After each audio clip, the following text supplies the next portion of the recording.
فعالیت، activism, ایک فلسفیانہ نظریہ جو فعالیت اور خصوصاً روحانی فعالیت کو جوہر حقیقت سمجھتا ہے۔ یہ نظریہ اس امر کی تردید کرتا ہے کہ صداقت کو صرف عقل کے ذریعے سمجھا جا سکتا ہے۔ یہ نظریہ عمل کو صداقت کی کلید سمجھتا ہے۔ اس کے مطابق صحیح اور سچے عمل کا معیار خود مختار روحانی زندگی ہے، جس نے کائنات اور زندگی کو اقدار کے مطابق پیدا کیا۔ اصلی، صحیح، واقعی، ایکچول، اس سے مراد یا تو حقائق ہیں یا امکانات کی فعلیت ہے۔ مارکسی مفکرین کے مطابق مادہ کی ایک خاصیت یہ ہے کہ امکانات کو واقعیت میں بدل دے۔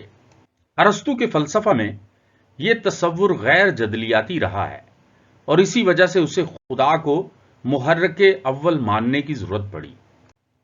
مادی جدلیات کے مقولے عمل کائنات کو بڑی خوش اسلوبی سے بیان کرتے ہیں، اس لیے انہیں بیرونی محرک کی ضرورت نہیں پڑی۔